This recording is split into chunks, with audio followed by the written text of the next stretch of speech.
Nous vous saluons tous au nom du Seigneur Jésus-Christ. Que le Seigneur vous soit tous agréable partout où vous êtes. Vous allez nous suivre. Que la grâce du Seigneur soit avec vous.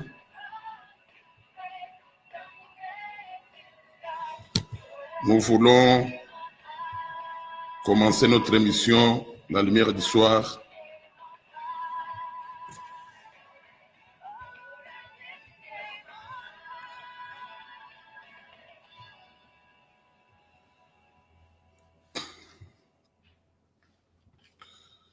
Nous saluons la présence de tout et chacun de nous. Que les Seigneur, les créateurs de la terre et du ciel, vous soient tous favorables. Nous voulons, par la grâce de Dieu, commencer notre émission cet après-midi. Que la paix du Seigneur soit avec vous. Et nous avions promis de pouvoir parler dans le livre de Genèse, chapitre 44, du verset 5 au verset 12. La coupe de Joseph est retrouvée dans les bagages de Benjamin.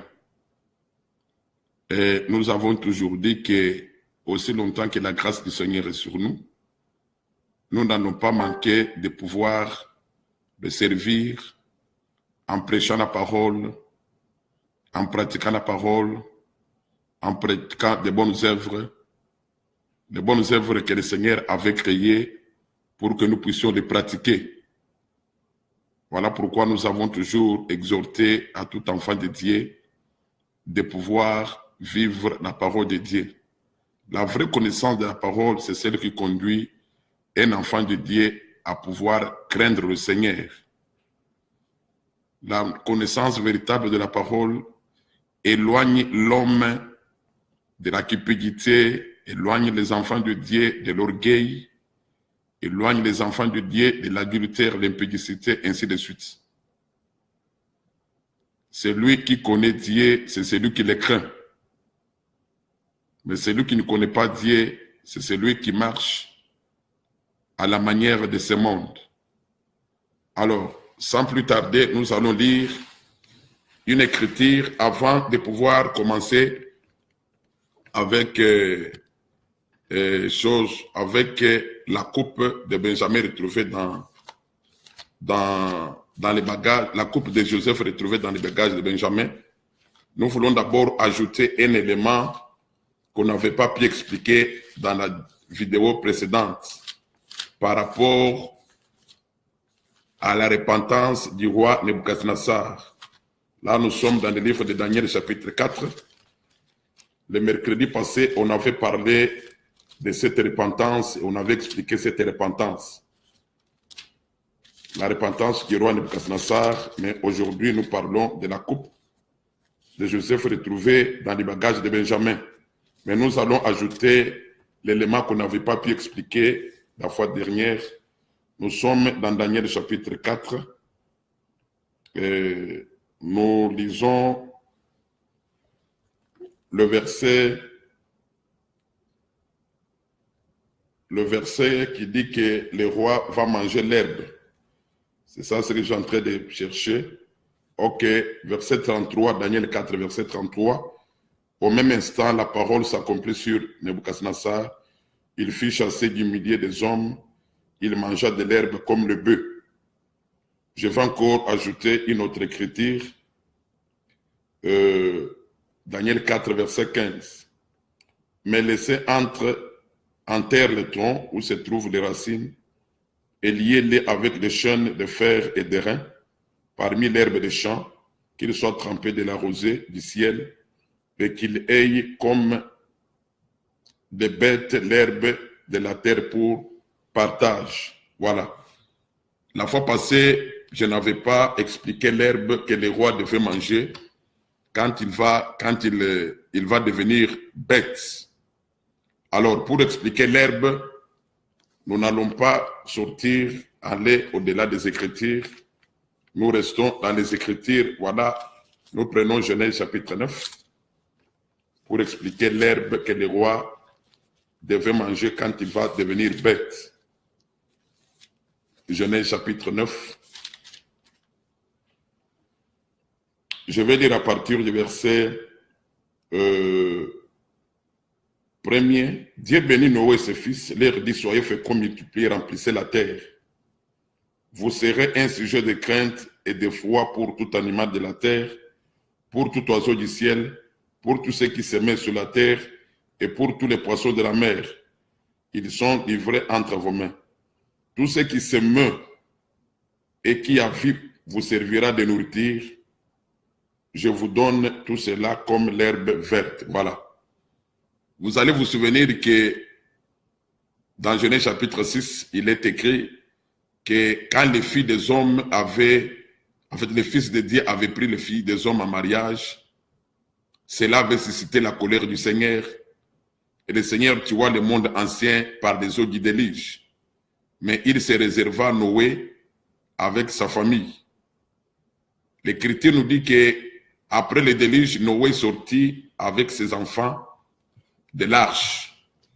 Et quand ils sont sortis de l'arche, Dieu va donner à Noé comme nourriture tout ce qui se met sur la terre.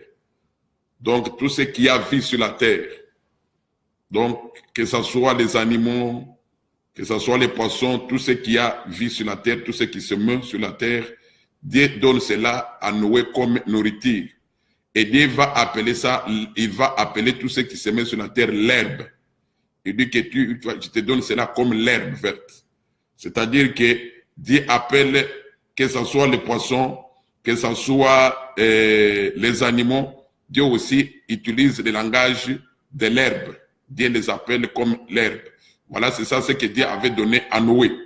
Mais le Seigneur, dans Luc chapitre 17, il va dire que ce qui arriva du temps de Noé arrivera certainement au jour du Fils de l'homme. Et ce que Dieu avait fait avec Noé était prophétique. Était tellement prophétique, puisque Dieu, quand il donne à Noé la nourriture, il appelle cela l'herbe. Il dit que tout ce qui se met sur la terre sera pour toi comme l'herbe et tu vas manger cela. Voilà, comme je venais de dire que l'herbe, ce que Dieu appelait l'herbe, c'est la nourriture que Dieu avait donnée à Noé. Or, qui était Noé? Noé était celui qui avait craint Dieu et il était sorti de l'arche. Parmi les gens qui avaient été épargnés de la colère de Dieu, il y a eu Noé et ses fils.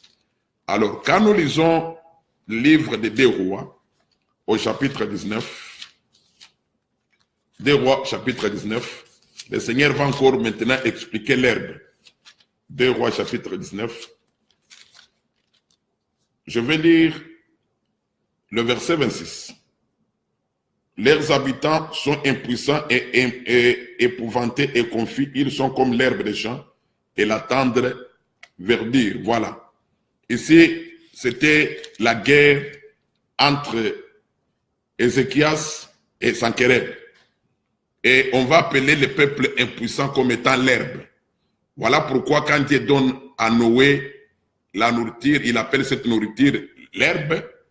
Dans un langage prophétique, l'herbe parle d'un peuple qui est impuissant. Or, manger, selon les Écritures, parle seulement de dominer. Voilà. Là, nous sommes dans le livre des Nombres, chapitre 14. L'Écriture explique manger comme étant dominer. C'est-à-dire que ce que vous mangez, vous dominez sur cela. Voilà pourquoi Dieu, quand il donne à Noé la nourriture comme l'herbe, et il donne à Noé tout ce qui se met comme la nourriture, il appelle cela l'herbe. C'est-à-dire que Dieu avait donné la domination à Noé de pouvoir dominer, avait donné le pouvoir à Noé de pouvoir dominer sur tout ce qui se met sur la terre. Et tout ce qui se met sur la terre, par rapport à Noé, c'est l'herbe, c'est-à-dire un peuple impuissant. Et Noé devait dominer sur cela. Voilà pourquoi dans le livre des 2 Rois, l'Écriture déclare, l'Écriture appelle les peuples impuissants comme étant l'herbe. Voilà. L'herbe parle seulement d'un peuple impuissant. Alors, dans le cas par exemple du roi Nebuchadnezzar, Dieu avait dit que le roi va manger l'herbe. Et nous avions expliqué la fois passée que le roi Nebuchadnezzar était l'image de la bête et il va régner sur la terre pendant les royaumes qu'on appelle Babylone la Grande. Après qu'il aura tué les 144 000 et les 2 rois, là, il va être élevé comme roi de la terre et il va régner. Et pendant son règne, tout ce qui sera en dessous de lui sera considéré comme l'herbe. Il va dominer sur tout le monde, sur tous ceux qui auront reçu la marque de la bête.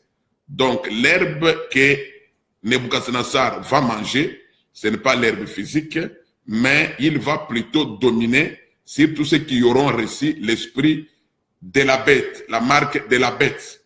Et ceux qui auront reçu la marque de la bête, ils seront impuissants par rapport à la bête. Voilà aussi, quand le Seigneur viendra, quand le Seigneur va frapper la bête, le Seigneur va prendre le règne de la terre pour introduire son peuple dans le règne que la Bible appelle le règne de 1000 ans. Et pendant le règne de 1000 ans, qu'est-ce qui va se passer? Le Seigneur va donner le pouvoir à son peuple pour pouvoir aussi manger l'herbe. Et l'herbe que le peuple va manger, ça sera le peuple qui sera sans Dieu. Pour dire que cette herbe, ce n'est pas l'herbe physique, c'est un peuple impuissant, un peuple qui n'a pas Dieu. Voilà par exemple quand nous lisons Apocalypse chapitre, je pense, au chapitre 3. Apocalypse chapitre 3, je vais lire, Apocalypse chapitre 2 plutôt, je vais lire le verset 26. À celui qui vaincra et qui gardera jusqu'à la fin mes œuvres, je donnerai autorité sur les nations. Il les pètera avec une verge de fer, comme on brise les vases d'argile, ainsi que moi-même j'en ai reçu le pouvoir de mon Père. Voilà, dans le règne millénaire, le Seigneur va donner à celui qui va vaincre le pouvoir de dominer sur la terre. Et voilà pourquoi l'Écriture dit qu'il va nous donner l'autorité de pouvoir dominer. C'est-à-dire que dans le règne millénaire, le Seigneur ne va pas régner seul, mais il va régner avec son peuple. C'est comme, vous allez vous souvenir que quand Dieu avait donné à Adam le règne de la terre, à la création au commencement, Adam n'avait pas régné seul, mais Dieu avait ajouté à Adam sa femme, pour dire que Adam, au commencement, avait régné avec sa femme sur la terre. De même que le Seigneur va régner avec nous. Donc le Seigneur va nous donner le pouvoir de pouvoir dominer sur tout être vivant. C'est-à-dire que sur tous ceux qui n'auront pas cru au Seigneur Jésus. Ici, nous voulons répéter pour dire que pendant le règne millénaire, il y aura des gens qui seront incrédules. Les gens qui ne croiront pas au Seigneur, ils seront sur la terre. Puisque le règne millénaire, ce n'est pas la fin du monde. Alors, j'avais voulu donner ce point pour expliquer l'herbe que les rois de Nebuchadnezzar devaient manger. Donc, j'ai expliqué que manger veut dire dominer selon le livre des Nombres au chapitre 14. Donc, c'est-à-dire que la bête qui sera roi de la terre pendant le royaume de Babylone la Grande, la bête sera la seule personne élevée et elle va dominer sur tout autre vivant, c'est-à-dire sur tous les hommes qui auront la marque de la bête. Et tous les hommes qui auront la marque de la bête, ils seront impuissants par rapport à la bête. C'est-à-dire, donc, ces gens qui seront impuissants par rapport à la bête, l'Écriture les appelle comme étant de l'herbe.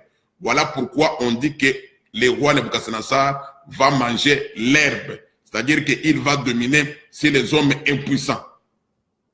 Et nous aussi, dans les royaumes millénaires, nous allons aussi manger l'herbe. C'est-à-dire, nous allons aussi dominer sur tous ceux qui n'auront pas l'Esprit du Seigneur. Voilà pourquoi le Seigneur nous a promis qu'à celui qui vaincra, je donnerai l'autorité. Cette autorité que le Seigneur va nous donner, c'est l'autorité de pouvoir dominer sur tout être vivant, c'est-à-dire que sur tous les hommes qui n'auront pas l'Esprit du Seigneur. C'est ça la promesse à laquelle je me tiens. Je sais qu'un jour, j'aurai aussi le pouvoir de dominer sur les hommes qui n'ont pas l'Esprit du Seigneur. Ça, c'était l'introduction de notre émission. Et nous allons maintenant, nous allons maintenant au point du jour. Notre point du jour, c'est par rapport au livre de Genèse, chapitre 44. Genèse chapitre 44, je voudrais que le peuple du Seigneur puisse me suivre avec beaucoup d'attention. Genèse chapitre 44, nous lisons quelques versets, je vais lire le verset 5. N'avez-vous pas la coupe dans laquelle boit mon Seigneur et dont il se sert pour deviner? Vous avez mal fait d'agir ainsi. L'intendant les éteignit et leur dit ces mêmes paroles. Je saute, je vais au verset 12. L'intendant les fouilla, commença par le plus âgé et finissant par les plus jeunes, et la coupe fut trouvée dans le sac de Benjamin. Voilà. La coupe de Joseph est retrouvée dans le sac de Benjamin, dans les bagages de Benjamin. C'est ça que nous allons expliquer cet après-midi. Avant d'expliquer cela, je voudrais d'abord rappeler au peuple ceci, que quand Dieu avait appelé notre père Abraham, Dieu avait donné la promesse à Abraham. Abraham avait donné naissance à Isaac, et Isaac donna naissance à Jacob, et Jacob donna naissance aux 12, qui ont formé les 12 tribus d'Israël. Souvenez-vous que Joseph était le plus aimé de tous les fils de Jacob. Et dans cet amour, l'Écriture nous dit comment Jacob avait fait une tunique de plusieurs couleurs à Joseph. Joseph, qui était le plus aimé de son père, était haï par ses 10 frères. Joseph avait été haï par ses 10 frères. Joseph en avait 12, mais c'était 10 qu'il avait haï. Et c'était les 10 qui avaient vendu Joseph. Ils ont vendu Joseph aux Madianites, et les Madianites l'ont vendu aux Égyptiens. Et quand Joseph est allé en Égypte, selon ce que vous connaissez, selon les Écritures, Joseph a été élevé le père de Pharaon, puisqu'il avait expliqué les 2 songes de Pharaon. Et l'Écriture nous dit que quand il y a eu famine, et en Égypte et dans les pays de Canaan, pour trouver à manger, il fallait aller chez Joseph. Je vais prendre Actes chapitre 7. Je vais prendre Actes chapitre 7.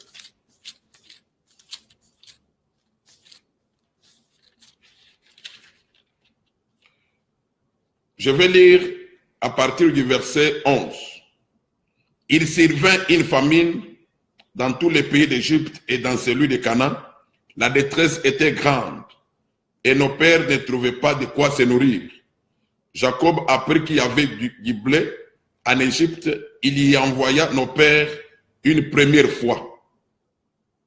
Et la seconde fois, Joseph fut reconnu par ses frères et Pharaon sut de quelle famille il était. Selon cette écriture, quand il y a eu famine et en Égypte et dans les pays de Canaan, Jacob le père, c'était lui qui avait envoyé ses fils vers Joseph pour aller chercher à manger. Ici, il faut que le peuple retienne que c'était Jacob le père. Jacob a envoyé pour la première fois ses 10 fils pour aller chercher la nourriture auprès de Joseph, Joseph qui les avait vendus. Et quand ces derniers sont partis, ils ont trouvé la nourriture chez Joseph. L'Écriture nous dit qu'ils n'avaient pas reconnu Joseph. Mais Joseph les reconnaissait. Joseph les reconnaissait, mais eux, ils ne reconnaissaient pas Joseph. Joseph utilisait un interprète pour leur parler.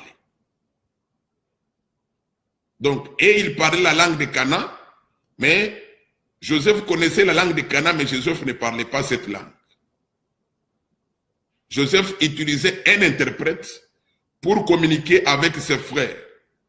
Donc, la première fois, quand Joseph leur a donné la nourriture, Joseph était inconnu d'eux.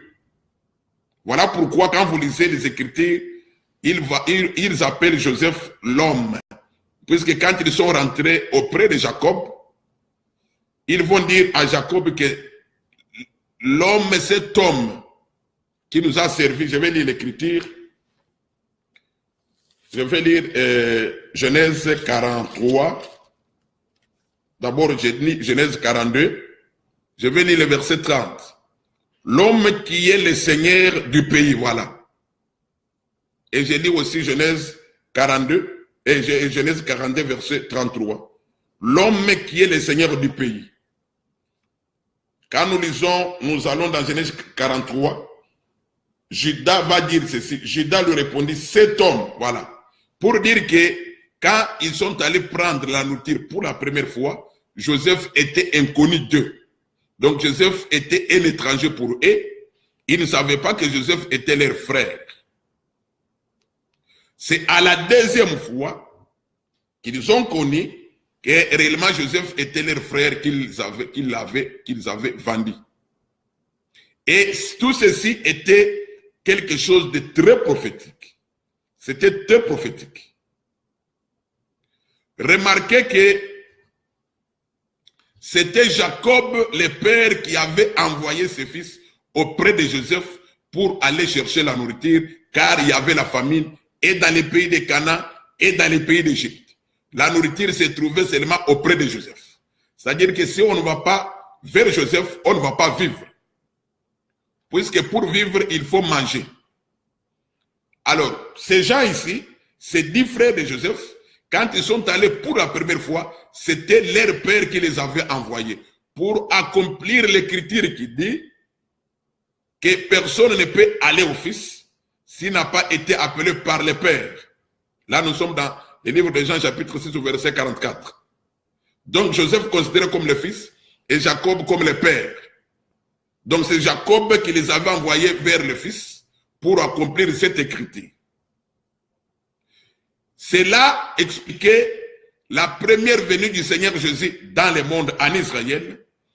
Quand le Seigneur Jésus était venu en Israël, les enfants d'Israël ne le connaissaient pas. Nous lisons Jean chapitre 9. Jean chapitre 9.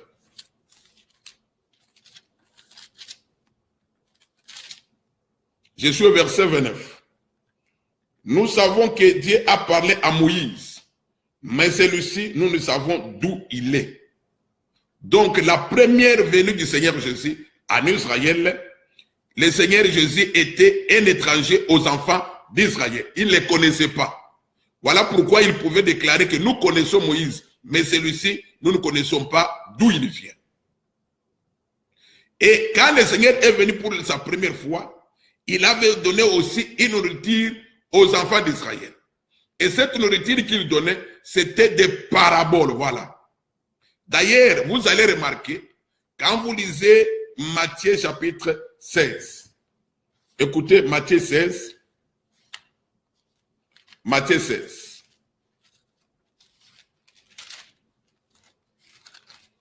Matthieu 16, je suis au verset 13.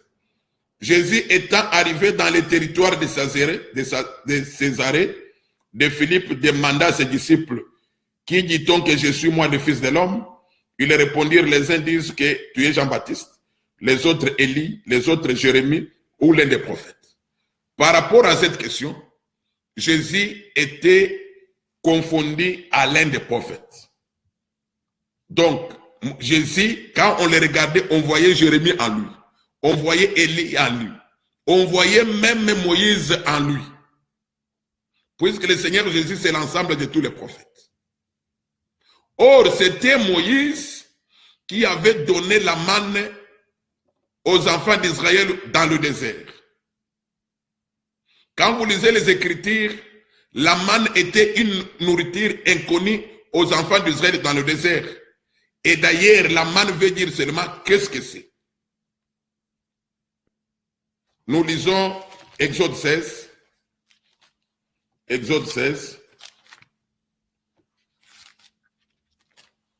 Exode chapitre 16.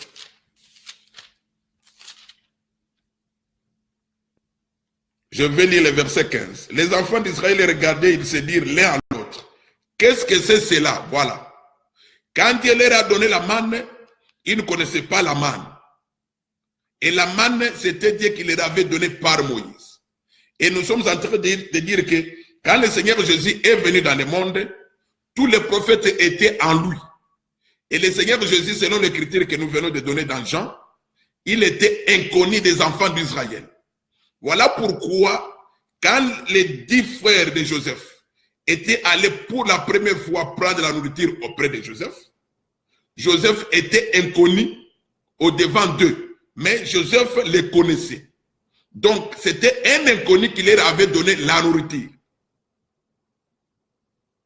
Voilà aussi pourquoi quand le Seigneur Jésus vient, il était un inconnu aux yeux des enfants d'Israël. Et le Seigneur l'avait donné aussi la nourriture. Quelle nourriture le Seigneur avait donné aux enfants d'Israël? C'était le langage de la parabole, puisque la nourriture véritable, c'est la parole de Dieu. Quand le Seigneur parlait aux enfants d'Israël, il leur donnait des paraboles. C'était une nourriture inconnue devant eux. Alors, quand nous rentrons dans Genèse chapitre 43, là maintenant, le deuxième voyage, puisque le frère Étienne a expliqué le premier voyage des 10 frères de Joseph et le deuxième voyage. Au deuxième voyage, l'écriture dit ceci, Genèse 43. La famine s'appesantissait sur le pays. Quand ils eurent fini de manger le blé qu'ils avaient apporté d'Égypte, Jacob dit à ses fils, retournez achetez-nous un peu de vivres. Judas lui répondit, cet homme nous a fait cette déclaration formelle, vous ne verrez pas ma face, à moins que votre frère ne soit avec vous. Voilà. Quand ils sont partis pour la première fois, Joseph leur a donné la nourriture et Joseph leur a dit que pour que vous voyez ma face, il faut que votre jeune frère soit avec vous. Donc pour dire que Joseph s'est caché devant eux, mais pour que Joseph puisse se révéler à eux, il fallait que leur jeune frère soit là. C'est là le grand problème. Donc c'est leur jeune frère qui était Benjamin, qui devait faire à ce que Joseph puisse se révéler à eux, qui devait faire à ce qu'ils puissent voir la face de Joseph. Puisque Joseph était un inconnu au-devant d'eux. Oh, souvenez-vous, j'ai dit au commencement, selon les Écritures, que Joseph a été vendu par ses 10 frères. Quand Joseph était vendu, Benjamin était resté auprès du père. Puisque Jacob avait envoyé ses enfants pour aller paître les brebis. Comme ils ont fait longtemps, Jacob a envoyé Joseph pour aller voir ce qui se passe. Et après cela, quand Joseph est arrivé auprès de ses frères l'ont vendu. Mais Benjamin n'était pas n'était pas associé au complot de ses frères. Benjamin était resté. Comme la chose était prophétique,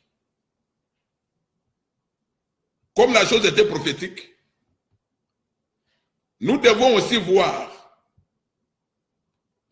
comme je disais que comme la chose était prophétique, nous devons aussi voir que quand le véritable Joseph vient, qui est le Seigneur Jésus, il y aura seulement 10 qui vont les vendre, mais un ne va pas participer au complot.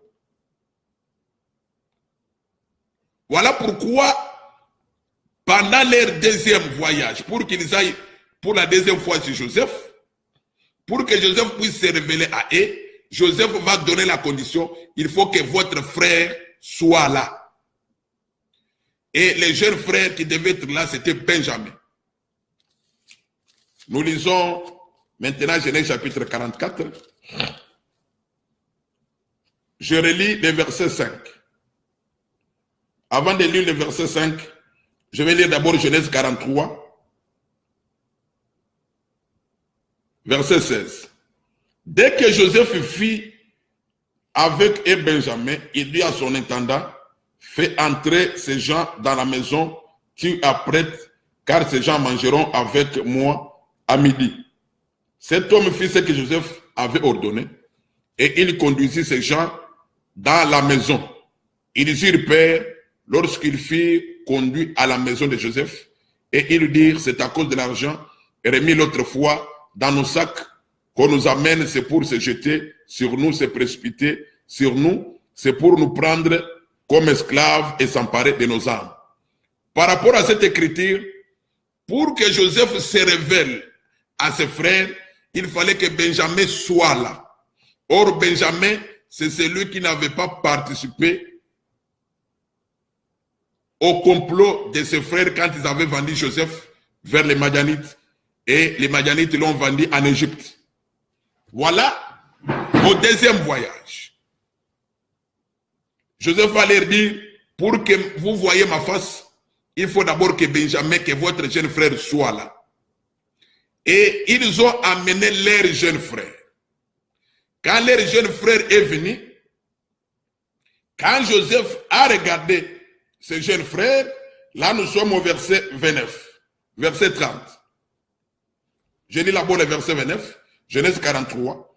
Joseph leva les yeux et jeta un regard sur Benjamin, son frère, fils de sa mère. Il dit, est-ce là votre jeune frère dont vous m'avez parlé?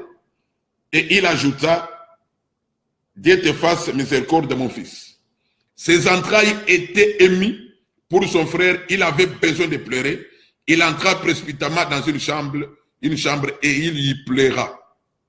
Donc Joseph, quand il a vu son jeune frère, il a pleuré. Ses entrailles étaient émues à cause de son jeune frère. Comme son jeune frère était là, Joseph maintenant, il devait accomplir sa parole pour se révéler à ses frères qu'il avait vendus. Je dis que cette chose était prophétique. Pour dire que quand le Seigneur Jésus, qui est le véritable Joseph, devait venir, il fallait qu'il y ait un groupe de gens qui vont le vendre et un autre groupe de gens qui ne vont pas participer au malheur du Seigneur Jésus. Ces groupes de gens qui n'avaient pas participé au malheur du Seigneur Jésus, ces groupes de gens représentent Benjamin. Et c'est sur ces groupes de gens qu'on va retrouver la coupe de Joseph. C'est là le problème de ce matin, de cet après-midi. Genèse 49. N'avez-vous pas, verset 5, n'avez-vous pas la coupe dans laquelle boit mon Seigneur et dont il se sert pour deviner? Vous avez fait mal d'agir ainsi. Joseph avait une coupe. Par cette coupe, Joseph pouvait deviner, voilà. Et par cette coupe, Joseph devait boire. Donc, Joseph devinait par la coupe. C'est que Joseph était un devin. Puisqu'il devinait. C'est l'écriture qui dit noir sur blanc que Joseph devinait par cette coupe. Et cette coupe de divination de Joseph a été retrouvée dans les bagages de Benjamin. C'est alors que Joseph s'est révélé à ses frères. Prenons une écriture. Nous sommes dans Deutéronome chapitre 18. Deutéronome chapitre 18. Il faut d'abord comprendre cette coupe, ça parle de quoi? La coupe de divination de Joseph. Verset Genèse, Deutéronome 18, je suis au verset 10. Qu'on ne trouve chez toi personne qui fasse passer son fils ou sa fille par le feu, personne qui exerce les métiers des devins, d'astrologue, d'augure et des magiciens, d'enchanteur, personne qui consulte ceux qui évoquent les esprits ou disent la bonne aventure, personne qui interroge les morts. Selon cette écriture, Dieu avait donné la loi à Israël qu'on ne retrouve pas en Israël des devins, un magicien, un astrologue. Mais nous voyons chez Joseph avec une coupe de divination. Donc, Joseph devinait. Or, celui qui devine, c'est celui qui dit des choses à venir. Voilà. Celui qui devine, c'est celui qui dit des choses à venir. C'est celui qui révèle des choses qui sont cachées. Pour dire que Joseph révélait les choses cachées. Mais il était devin. Nous prenons une écriture, 1 Samuel chapitre 9. 1 Samuel chapitre 9. Je vais lire le verset 9. Autrefois en Israël, quand on allait consulter Dieu, on disait venez, allons au voyant, car celui qu'on appelle aujourd'hui les prophètes s'appelait autrefois les voyants. Par rapport à cette écriture, à l'époque, un prophète était appelé aussi un voyant. Un voyant, c'est celui qui voit des choses qui sont cachées. On l'appelait voyant. Un devin aussi, c'est un voyant qui voit des choses cachées, qui dit aussi des choses à venir. Donc, à l'époque, en Israël, pour consulter l'Éternel, on allait chez les voyants. Donc, les voyants étaient aussi des prophètes en Israël. Mais Joseph, il devinait. Pour dire que les mots devins parlent seulement d'un prophète. Puisque le Seigneur nous a enseigné plusieurs sortes, deux types de prophètes. Il y a des prophètes dédiés, il y a des prophètes du diable. Nous prenons l'exemple des prophètes de Baal. Ils prophétisaient, mais pour l'honneur du diable. Nous prenons le cas, par exemple, dans le livre des Actes des Apôtres au chapitre 16, je pense au verset 16, il y a une femme qui devinait, une femme qui avait l'esprit de Python. Cette femme-là, elle devinait, elle disait ceci, nous lisons l'écriture, Acte 16. Acte 16, je suis verset 16. Comme nous allions au lieu de prière, une servante qui avait un esprit de Python et qui, en devinant, procurait un grand profit à se mettre, vint au-devant de nous et s'est mis à nous suivre. Paul et nous, elle criait, ces hommes sont les serviteurs du Dieu très haut. Ils vous annoncent la voie du salut. Donc, il y a eu une femme qui devinait à l'époque de Paul. Cette femme, elle devinait, elle disait aux gens de pouvoir écouter Paul et les autres, car ils étaient des serviteurs du Dieu très haut. Mais l'esprit qui parlait dans la femme était esprit démoniaque. C'était l'esprit de Python. Voilà pourquoi quand nous rentrons dans Deutéronome chapitre 18, au verset 10, le Seigneur va dire qu'il n'y ait pas de devins parmi vous. Les devins dont le Seigneur parlait ici, il s'agissait des gens qui prophétisaient au profit du diable. Mais Joseph, lui, il ne devinait pas au profit du diable, il ne prophétisait pas au profit du diable, mais il devinait, il prophétisait au profit de Dieu. Voilà pourquoi la coupe de divination, puisque la divination c'est pour connaître des choses à venir. La coupe de la divination plutôt, que Joseph avait, ne parle seulement de l'esprit de la prophétie. Puisque Joseph avait l'esprit de la prophétie sur lui. Voilà pourquoi Joseph, quand il était encore dans la maison de son père, dans le pays de Canaan, il avait eu deux songes qu'il a dit à ses frères et à son père. Et même quand il est arrivé dans le pays d'Égypte, c'est lui qui avait expliqué les songes que Pharaon avait eu. Pour dire que Joseph avait sur lui l'esprit de prophétie. Or, l'esprit de prophétie, c'est l'esprit de Christ. Et cette coupe ici, que Joseph avait, ne servait pas seulement à deviner, mais ça servait aussi à boire. Donc, Joseph, sa coupe, c'était pour deviner et c'était aussi pour boire. Or, Joseph, c'était l'image du véritable Joseph que le Seigneur Jésus. Voilà pourquoi quand le Seigneur Jésus vient, sur lui avait l'esprit de la prophétie. Le Seigneur pouvait dire des prophéties, des choses qui vont s'accomplir. Le Seigneur pouvait révéler des choses cachées. C'est là où nous comprenons que dans le monde que nous vivons, il y a des gens qui ont l'esprit de Dieu, qui donnent la prophétie. Ils révèlent des choses cachées. Il y a aussi des gens qui ont aussi l'esprit du diable pour révéler aussi des choses cachées. Pour dire qu'il y a de ces gens qui peuvent avoir l'esprit de la prophétie, mais ils sont là pour servir le diable. Mais il y en a qui ont aussi l'esprit de la prophétie, mais cet esprit, c'est pour servir le Seigneur. La différence, c'est quoi? C'est Deutéronome chapitre 13. Le Seigneur avait dit ceci dans Deutéronome chapitre 13.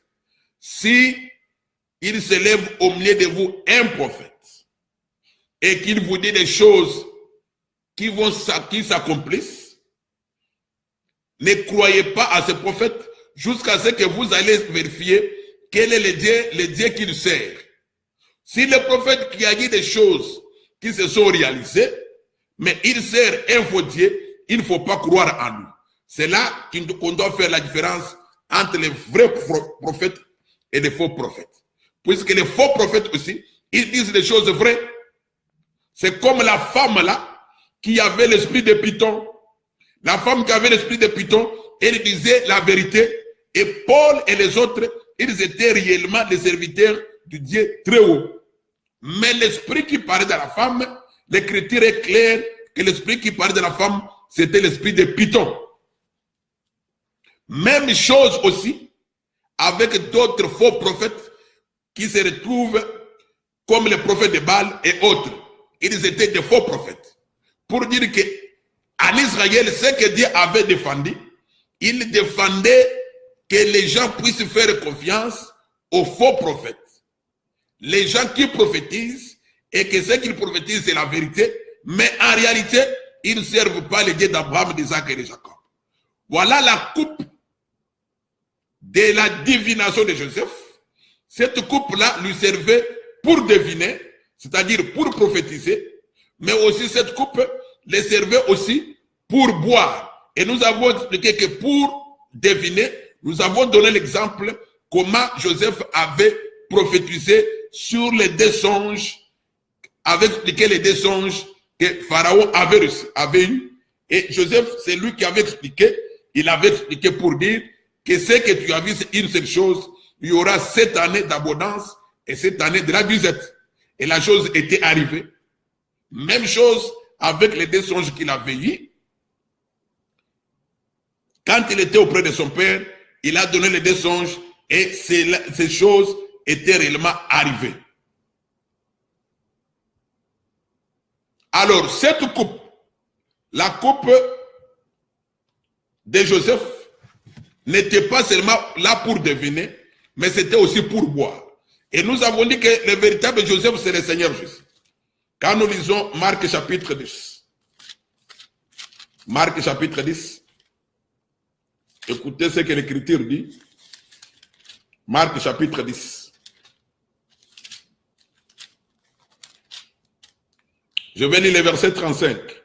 Les fils de Zébédée, Jacques et Jean s'approchèrent de Jésus et lui dirent, Maître, nous voudrions que tu fasses pour nous ce que nous te demanderons. Il leur dit, que voulez-vous que je fasse pour vous?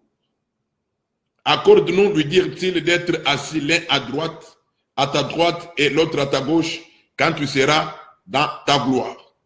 Jésus leur répondit, vous ne savez ce que vous demandez, pouvez-vous boire la coupe que je dois boire, ou être baptisé du baptême dont je dois être baptisé?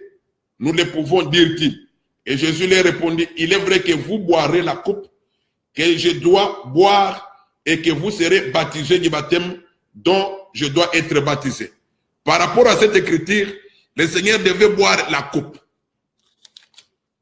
Et la coupe que le Seigneur devait boire, c'est la même coupe que Jacques, le fils, c'est Jacques et André devaient boire. Puisque les deux ici, c'était les disciples du Seigneur Jésus. Et l'Écriture dit ceci. Je relis l'Écriture. Je relis l'Écriture pour être très sûr. L'Écriture dit ceci. Les fils de Zébédée, Jacques et Jean. Voilà. Jacques et Jean. Ces deux ici, avait demandé au Seigneur que quand tu seras dans ta gloire, permets que l'un soit assis à ta droite, l'autre à ta gauche. Ça aussi, c'est une prophétie. On n'explique pas ça aujourd'hui. Le Seigneur va leur dire que est-ce que vous allez boire la coupe que je vais boire? Ces derniers dirent oui. Et le Seigneur confirme que vous allez boire cette coupe. Donc, pour dire que la coupe que le Seigneur devait boire, Jacques et Jean devaient aussi boire. Or, Jacques et Jean étaient les disciples du Seigneur Jésus.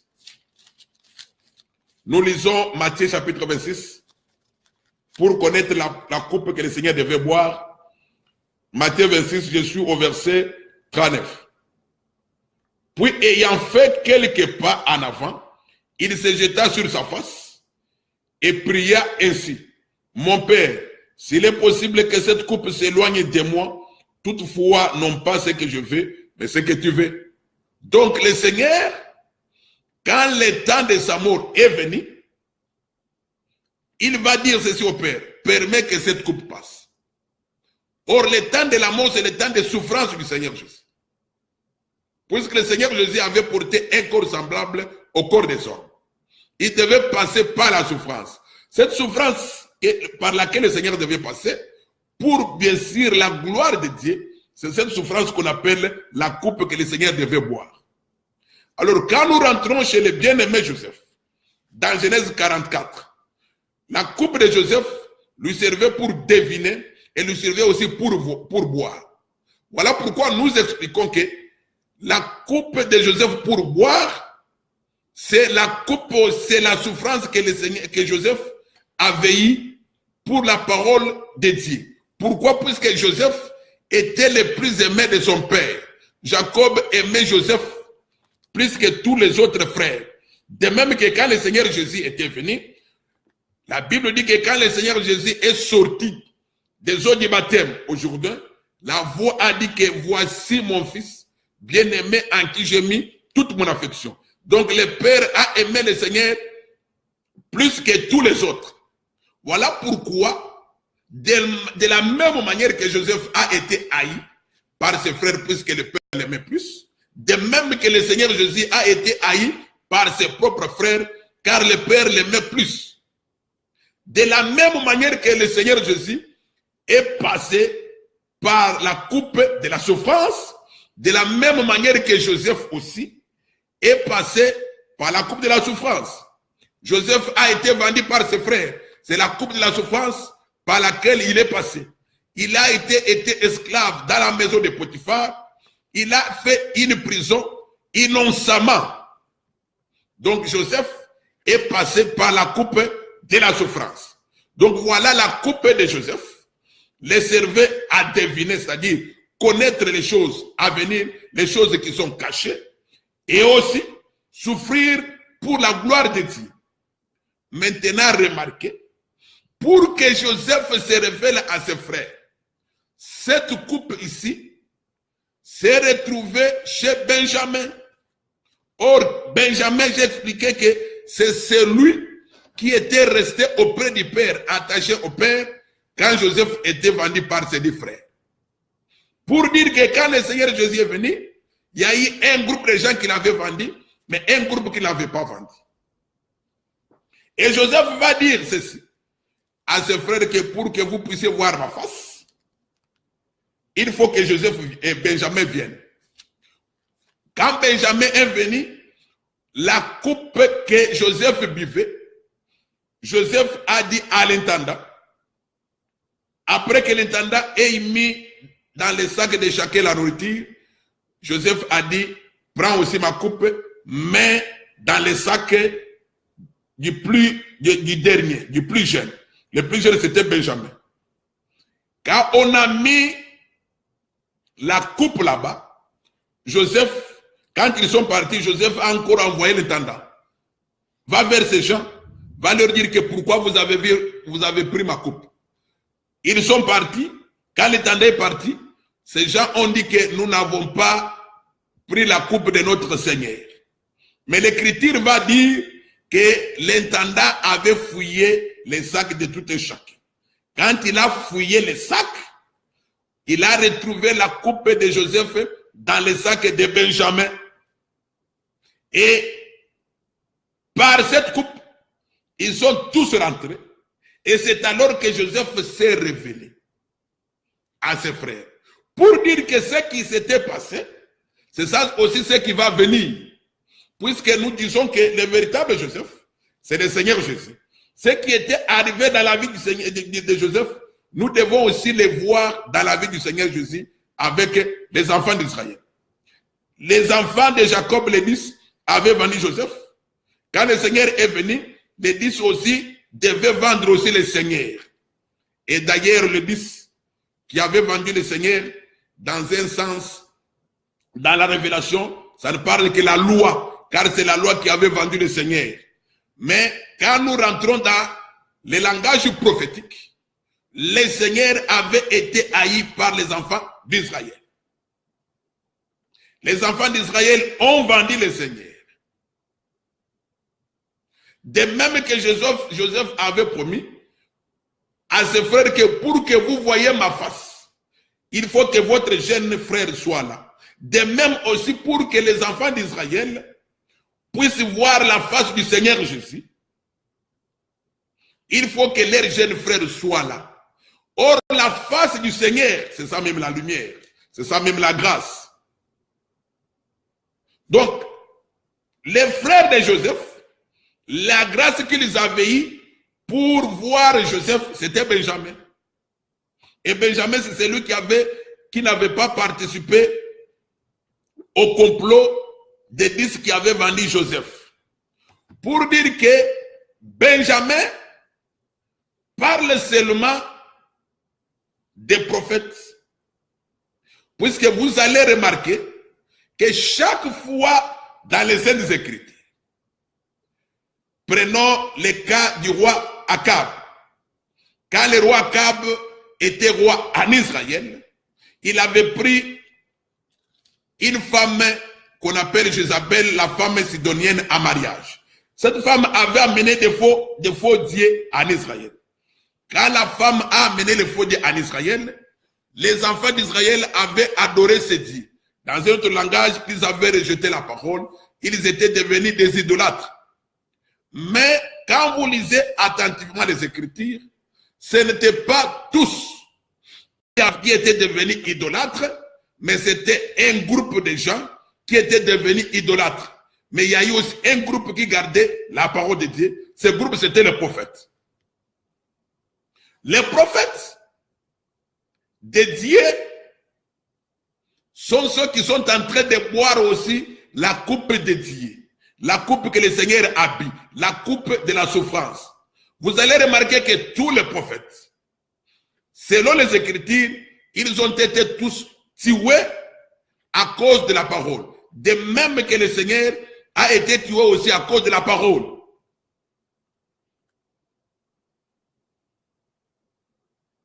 Tous les prophètes dans la Bible, tous, ils avaient été tués à cause de la parole du Seigneur.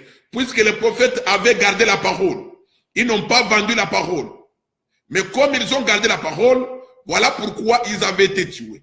De même que le Seigneur Jésus aussi, en venant dans le monde, il avait gardé la parole et il avait été tué à cause de la parole. Les prophètes en Israël étaient toujours haïs par le peuple. Les enfants d'Israël haïssaient toujours les prophètes. De même aussi, Joseph était haï par ses frères. De même aussi le Seigneur, comme les grands prophètes, était aussi haï par ses frères. Voilà pourquoi les prophètes n'ont pas participé à trahir le Seigneur Jésus. Mais c'était le reste du peuple qui avait participé à trahir le Seigneur Jésus. Voilà pourquoi Benjamin représente ces prophètes. Sur les prophètes, il y a l'esprit de Christ. Et sur les prophètes, il y a aussi l'esprit de la souffrance.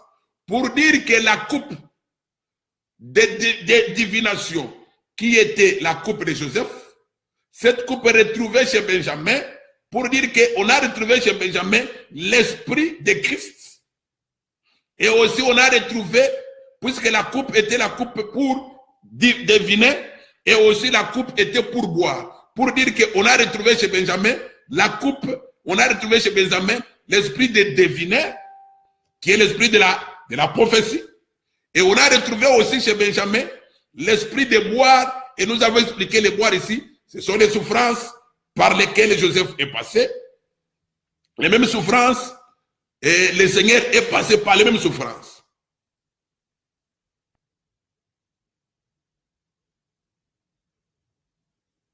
Benjamin représente ce peuple-là. Benjamin représente ce peuple dans la prophétie. Vous allez comprendre aussi que même après l'enlèvement de l'Église, il y aura quelque chose qui va se passer quand les Déouins viendront en Israël. Ces Déouins, ils auront l'esprit de Christ en eux et ils vont passer aussi par la souffrance, de même que tous les autres prophètes sont passés par les souffrances, de même eux aussi, ils se font passer par la même souffrance. Et c'est à partir d'eux que le Seigneur va encore se révéler aux enfants d'Israël. Donc pour dire que Benjamin, dans la prophétie, parle seulement de ceux qui ont gardé la parole du Seigneur.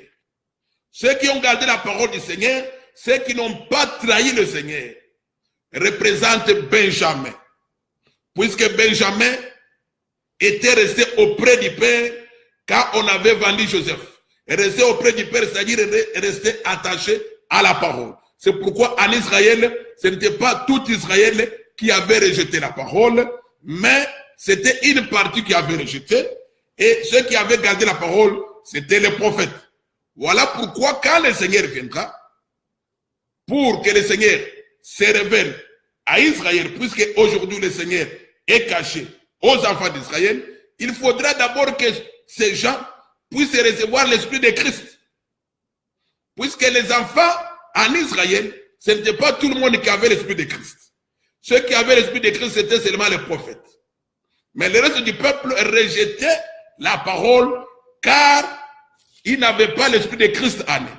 C'est pourquoi nous enseignons que quand quelqu'un n'a pas l'esprit de Christ, il lui est aussi difficile de pouvoir comprendre les choses de Dieu. Il lui est aussi impossible d'être agréable à Dieu. Voilà pourquoi quand nous lisons les livres de Zacharie, nous lisons les livres de Zacharie au chapitre 12, nous voyons dans Zacharie comment le Seigneur, pour se révéler à son peuple, ce qu'il va faire. Zacharie chapitre 12. Je suis au verset 10. Alors je répandrai sur la maison de David et sur les habitants de Jérusalem un esprit de grâce et de supplication. Ils tourneront les regards vers moi, celui qu'ils ont percé. Ils pleureront sur lui comme on pleure sur un fils unique. Ils pleureront amèrement sur lui comme on pleure sur un premier-né. En ce jour-là, le deuil sera grand à Jérusalem, comme le deuil d'Adradimon dans la vallée de Megiddo, ainsi de suite. Remarquez chez Joseph. Chez Joseph, quand on a retrouvé la coupe de Joseph chez Benjamin, l'Écriture dit que c'est alors que Joseph s'est révélé à ses frères. Joseph a pleuré et ses frères l'ont reconnu.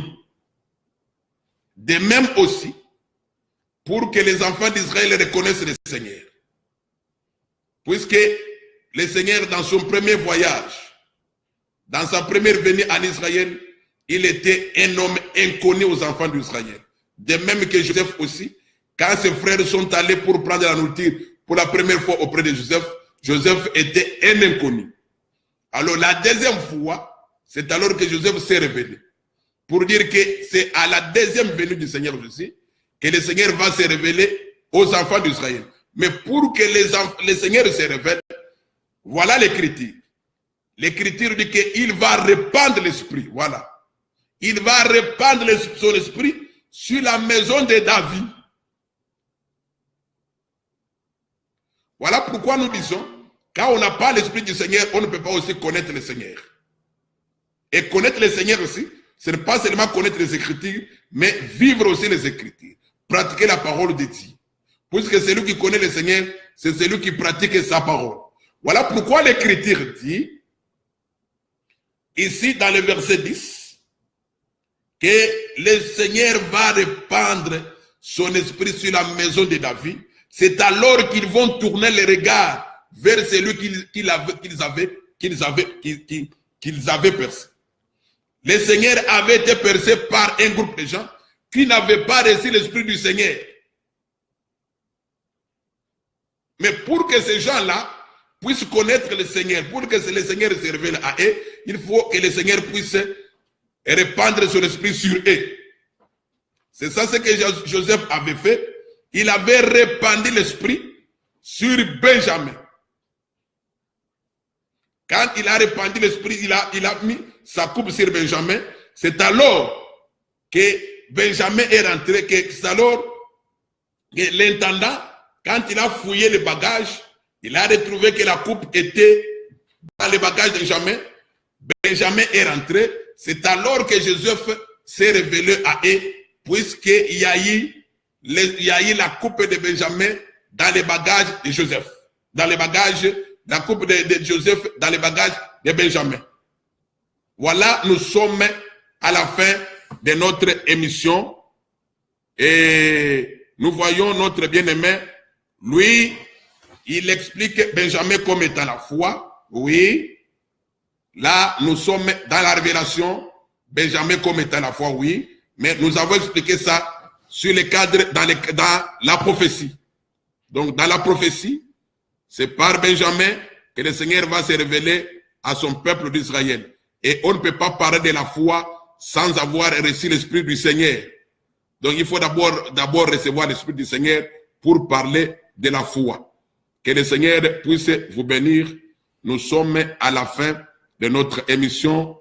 Nous saluons la présence de tout le monde et nous bénissons la présence de tout le monde. Nous bénissons la présence du docteur Loaï et tous les autres bien-aimés. Que le Seigneur puisse vous bénir.